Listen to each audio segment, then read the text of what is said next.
আজকের এই সভা, এই সভার জামায়াত, এখানকার মানুষের উচ্ছ্বাস উদ্দীপনা আমাদের সকলের কাছে একটা জিনিস স্পষ্ট করে দিল, তা হল আগামী নির্বাচনে এই পাকুড় বিধানসভা এলাকায় আলমগীর আলম সাহেবের যিনি ধর্মপত্নী, আমাদের সকলের যিনি ভাবি নিশাত আলম, তিনি এখানে জিতছেন, এটা বলার জন্য আর সময়ের আর কোনো ভাবার অবকাশ নেই। সকাল থেকে যেমন বোঝা যায় গোটা দিন কেমন যাবে, আজকের এই সভা থেকে বোঝা যায় আগামী দিনে এখানে গঠবন্ধনের প্রার্থী নিশাত আলম জিতবে। আজকে আমাদের সমর্থনে দূরে দূরে দাঁড়িয়ে আছে আমাদের ঘরের মা, বোন, ভাবি, বুবু, আপা। তারা সভায় না আসতে পারলেও দূর থেকে তারা আমাদের এই সভাকে দোয়া করছেন, আমাদের এই সভাকে আশীর্বাদ করছেন। আমি যেখানে সভার বাইরে মা, বোন, ভাবি, বুবু, আপাদের এই সমর্থন থাকে, সেখানটায় কোনো শক্তি আমাদের রুখতে পারে না, রুখতে পারবে না। আমি আস্তে আস্তে যাদের সঙ্গে আসছিলাম, একসঙ্গে মিছিল করে এখানে তার একটা স্লোগান দিচ্ছিল, সেই স্লোগানটা আপনাদের নিশ্চয়ই সকলের মনের স্লোগান। তাহলে এই যে জেল কি তালা টুটেগা, জেল কি তালা, ষড়যন্ত্র করে সাজিশ করে আলমগীর আলমকে জেলে রেখে দেওয়া হয়েছে। হেমন্ত সোরেনকে একই ষড়যন্ত্র করে জেলে পোড়া হয়েছে। হেমন্ত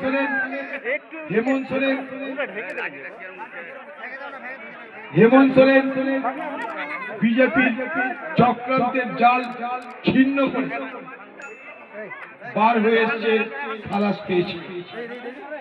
আগামী দিনে বিজেপির চক্রান্তের জাল ছিন্ন করে ইনশাল্লাহ আলমগীর আলম বেরিয়ে আসবে।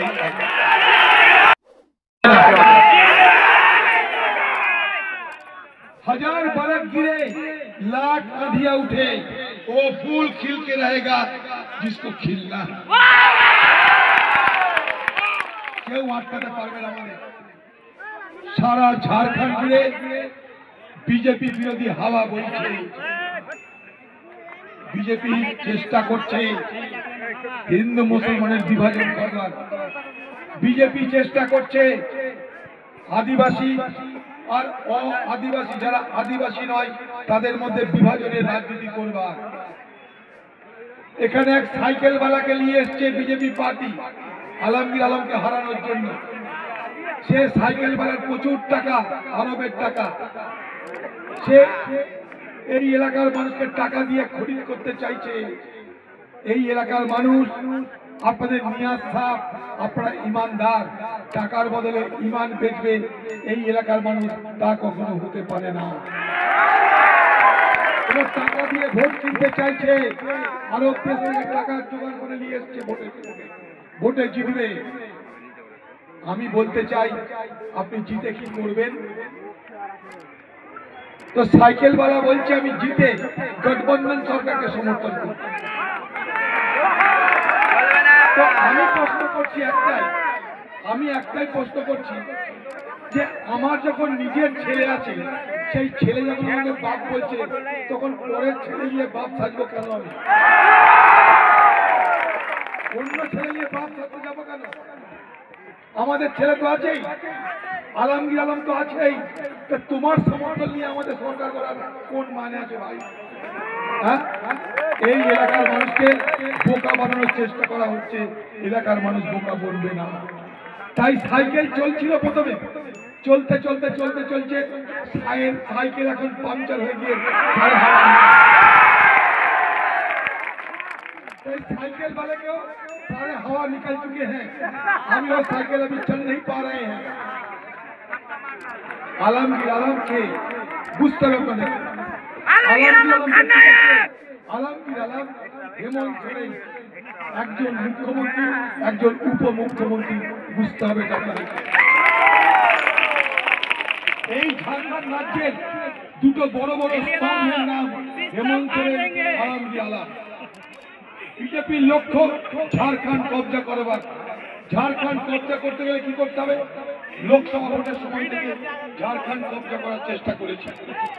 হেমন্ত সোরেনকে জেলে পুরে দিল মিথ্যা কেসে। তারপর আলমগীর আলমকে মিথ্যা কেসে জেলে বন্দী করে দেওয়া হবে। যদি আলমগীর আলমের বিরুদ্ধে প্রমাণ থাকতো, এতদিন হয়ে গেল, তাকে তো সাজা দিতে পারলো না। কেন? কারণ সমস্ত তথ্য মিথ্যা, জালি তথ্য। আজকে যদি আলমগীর আলম বলে যে কাল আমি বিজেপিকে সমর্থন করবো, পরশু দিন থেকে সব খরচা হয়ে যাবে।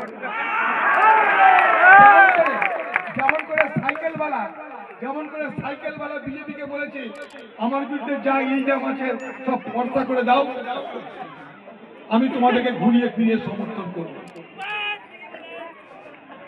বিজেপি পার্টির কাছে, বিজেপি সরকারের কাছে ওয়াশিং মেশিন আছে, ঢুকলেই খরচা হয়ে যায়, আর বাইরে থাকলে বিজেপি পার্টিতে একটা নয়, শয়ে শয়ে চোর।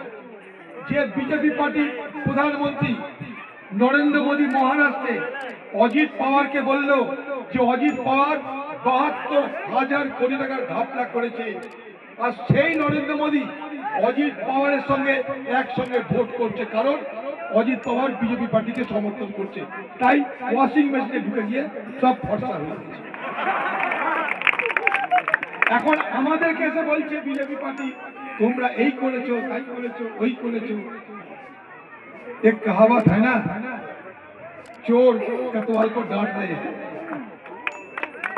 আজকে বিজেপি পার্টি তারা কি করছে একটু আগে এখানকার মানুষরা বলছে।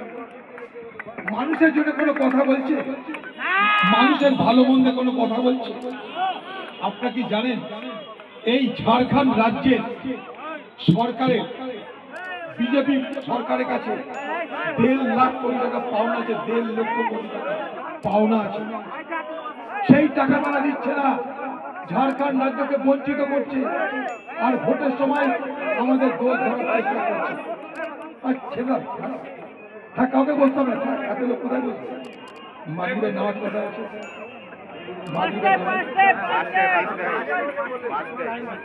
তাই এই এলাকার মানুষ, আপনারা একটাই আমার আপনাদের কাছে বক্তব্য, আপনারা দুনিয়াটাকে নিজের চোখ দিয়ে দেখুন। বিজেপি পার্টির বিরোধীরা চেষ্টা করছে এই দুনিয়াটাকে কান দিয়ে দেখাতে। আপনারা আপনাদের চোখ দিয়ে দেখুন, বিচার করুন। ২০০০ সালে ঝাড়খণ্ড রাজ্য তৈরি হয়েছিল। ২০০০ সালে প্রথম মুখ্যমন্ত্রী বিজেপি, পরপর মুখ্যমন্ত্রী বিজেপি। ২০১৯ সালে আমরা ক্ষমতা এলাম, মাত্র ৫টা বছর সুযোগ পেয়েছি। সেই ৫ বছরের মধ্যে কোভিড ২ থেকে ২.৫ বছর আমাদের খেয়ে নিল কোভিড। সেই কোভিডে কিছু হওয়া সম্ভব ছিল না, কারণ মানুষকে বাঁচানো ছিল তখন দায়িত্ব। ভ্যাকসিন দেওয়া, মানুষকে খাবার দেওয়া, ডাল ভাত সস্তায় খাওয়ানো, মানুষকে বাঁচানো ছিল দায়িত্ব তখন। সেই দায়িত্ব সরকার পালন করেছে। তারপর এই ঝাড়খণ্ড রাজ্যের মুখ্যমন্ত্রীকে, উপমুখ্যমন্ত্রী, তাদেরকে জেলে পুরে দেওয়া হলো। উন্নয়নটা আরো যেটা আমরা চেয়েছিলাম সেটা করতে পারলাম কই? তাই যে মুহূর্তে জেলখানা থেকে বার হতে পেরেছে হেমন্ত সোরেন, যে মুহূর্তে সরকার পরিচালনা করবার জন্য সুযোগ পেয়েছে, সঙ্গে সঙ্গে একটার পর একটা প্রকল্প ঘোষণা করছে। আপনারা দেখতে পেলেন, আপনারা দেখলেন।